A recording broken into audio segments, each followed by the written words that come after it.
I don't post price targets for attention. I post them because I've been early to stocks before.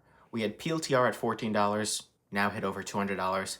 We had Robinhood, Hood at $32, went over 150. We had Hims multiple times, but got it at 16 and went to 73. And I'm laying out my 2026 framework and my best picks for 2026. Zeta is one of those most overlooked, profitable AI platforms heading into 2026.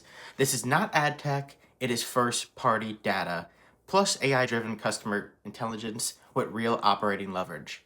Now, why it works? The deterministic identity data as cookies disappear, AI improves their targeting, retention, and customer lifetime value, and their enterprise software mix continues to expand margins. Their 2026 financial outlook is 1.54 billion, 354 million in adjusted EBITDA, 209 million in free cash flow, and they are net income profitable expected in the next quarter as well as all of 2026 and going forward. This is a company transitioning from growth to durable cash generation, and that shift is exactly where this valuation needs a re-rate. Path sits at the core of enterprise automation as AI moves into production. Automation is no longer optional. AI agents need workflows to execute inside real businesses.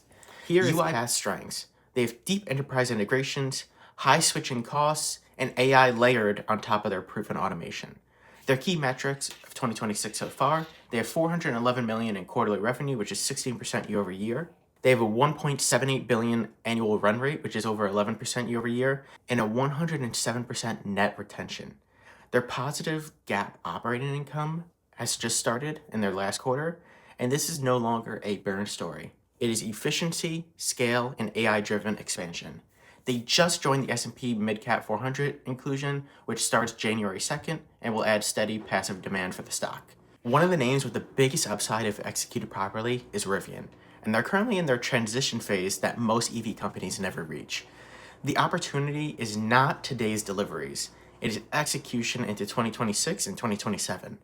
And what changes this model is our R2 platform that's launching in early 2026 to mid 2026, lower cost structure, higher volume, as well as their software autonomy and their deals. And they're basically how that software autonomy services lift their margins. Their recent proof is their 78% year over year revenue growth, their positive gross profit achieved in multiple quarters, and their in house autonomy compute roadmap that is clearly defined. This is a platform build, not just an auto company, and execution remains a swing factor in this name. Lastly, we have Oscar, which remains volatile, but the profitability path is now visible. They have absolutely expanded their revenue growth, accelerating it immensely, and guided higher for 2025. Their Q3 revenue was 3 billion compared to 2.4 billion last year. Their 2025 revenue guidance was reaffirmed at 12 billion from 10 billion. And their key inflection for 2026 is profitability, as well as going into 2027, as they stated. And they are expected to turn profitable as their pricing discipline improves. Their risk adjustment and cost controls are finally taking hold, and they have strong leadership in Mark Bertolini.